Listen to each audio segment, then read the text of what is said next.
Психиатры настаивают, что психологический скрининг принесет пользу всем.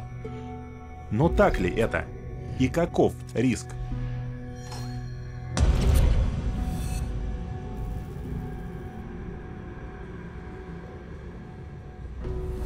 В 2003 году консультативная группа президента США «Комиссия новой свободы в области психического здоровья» выпустила программу скрининга основных сегментов американского общества по выявлению признаков психических заболеваний.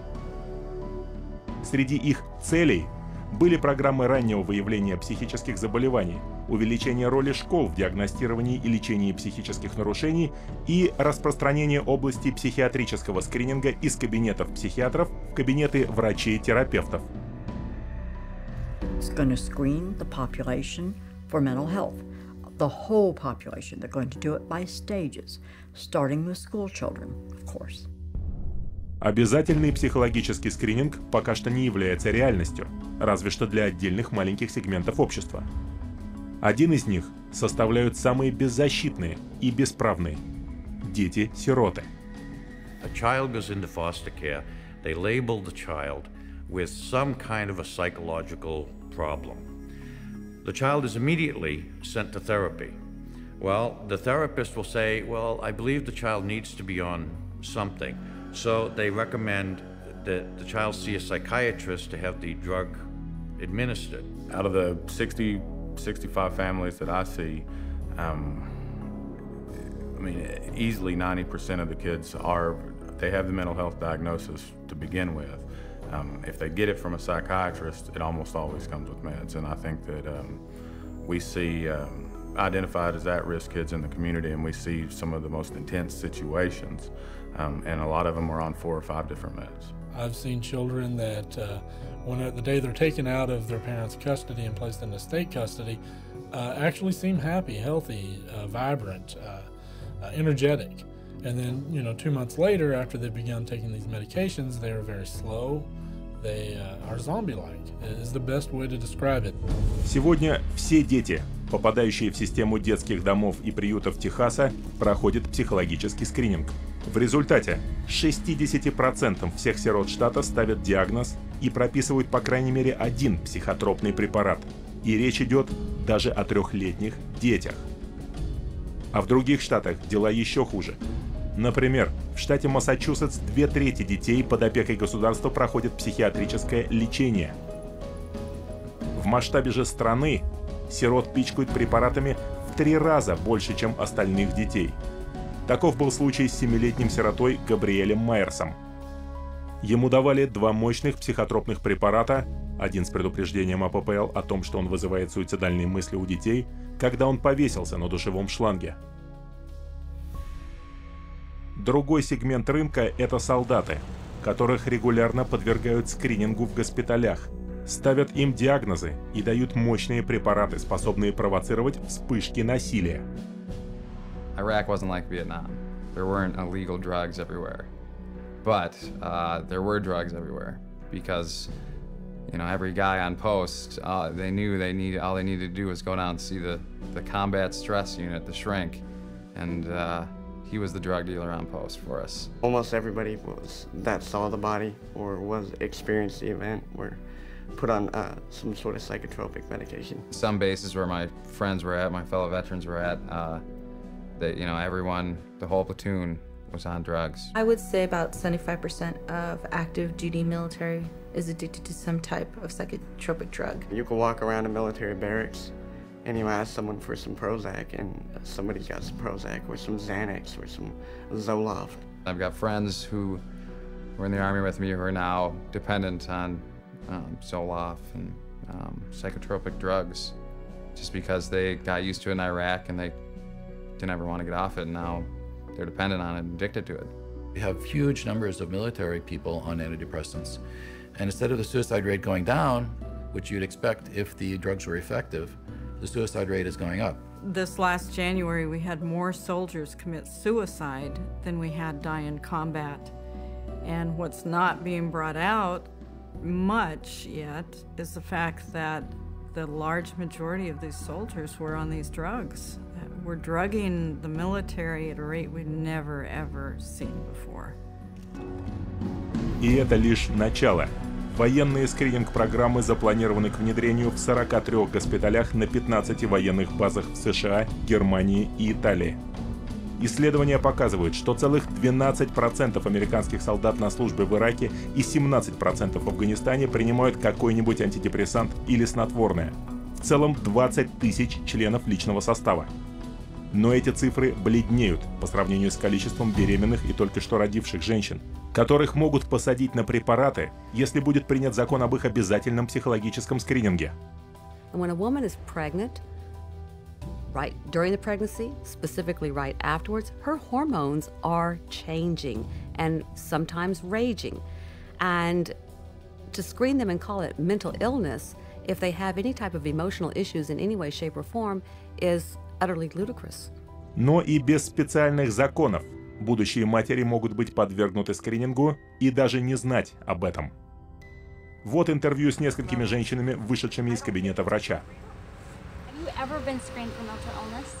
I have not been screened for mental illness. No, I've never been screened for any mental illness. I don't remember any pre-screening. I have not been. No. No?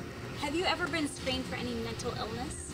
No, I have not been screened for any mental illness. Did your OB/GYN or gynecologist have you fill out a questionnaire that contains psychological questions? Yes, my OB/GYN did give me a questionnaire that has psychological questions.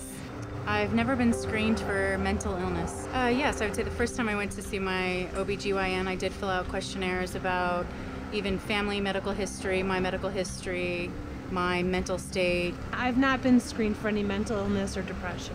I took a questionnaire in my 6-week checkup, and it basically asked me about if I was crying, if I felt depressed. Yeah, it was a questionnaire about depression. If you're depressed, or if you had any history of depression. Are you happy with your normal day?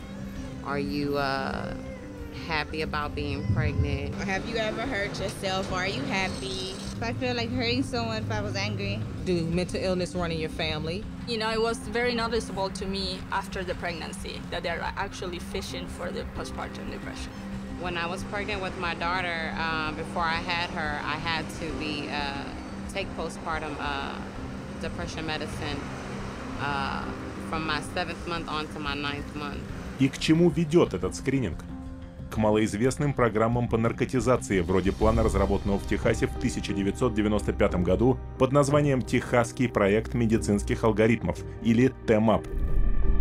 TMAP is a program that was originated starting in the 90s, a collaborative group of doctors from University of Texas and the Texas Department of Mental Health and Mental Retardation. And what it was supposed to do was come up with the best practice for treating mental illness.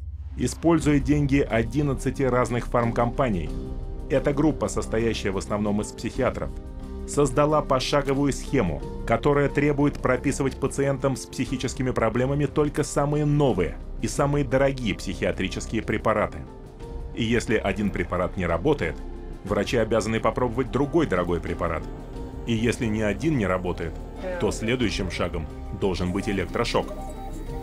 Но те, кто руководил TMAP, скрывали крупный конфликт интересов. They didn't disclose that the researchers that were all involved in creating this, almost every single one of them had financial relationships with the pharmaceutical companies. Техас не единственный штат, где есть проблема коррупции. Ален Джонс был следователем в отделе генерального инспектора Пенсильвании. I learned that these monies were all coming in to the state to support and to promote a program called TMAP, the Texas Medication Algorithm Project. And so my concern was piqued very quickly that there was at least one state official who might be inappropriately receiving and dispersing monies from drug companies. They called it PenMap, but it was based entirely on the TMAP model.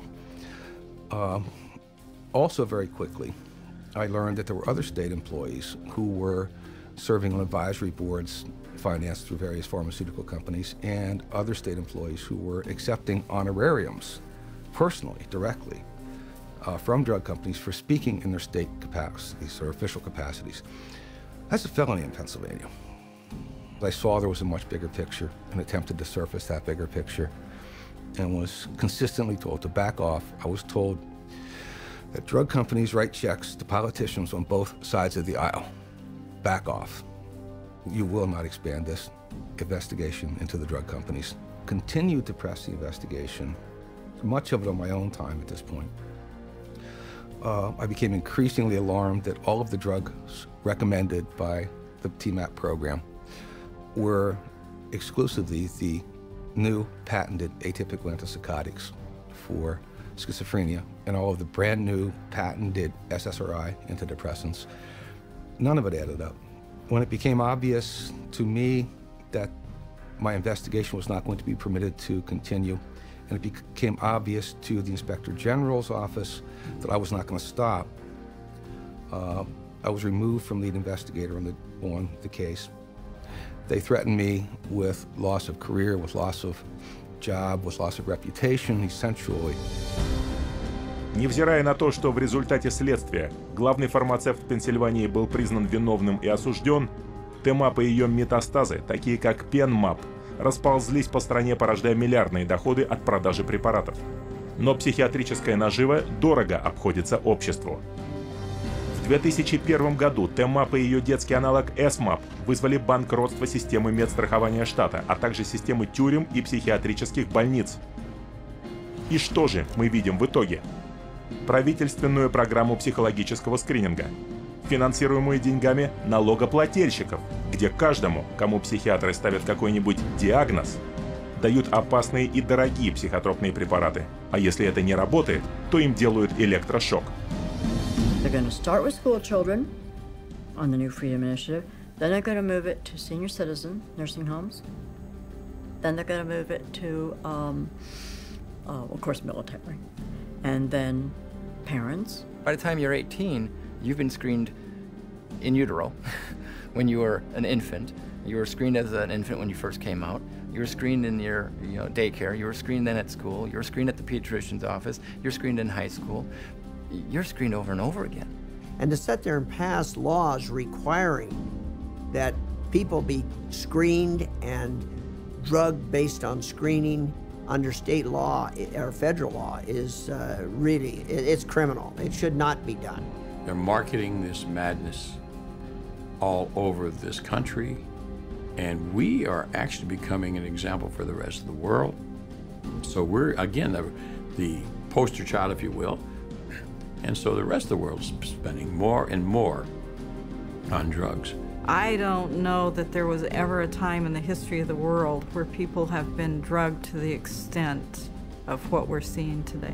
The reality is, if you look at the overall picture, I don't see these drugs helping us make a better society. We see it in the military, we see it in our children, we see it in the schools. These drugs are not working to make a better society.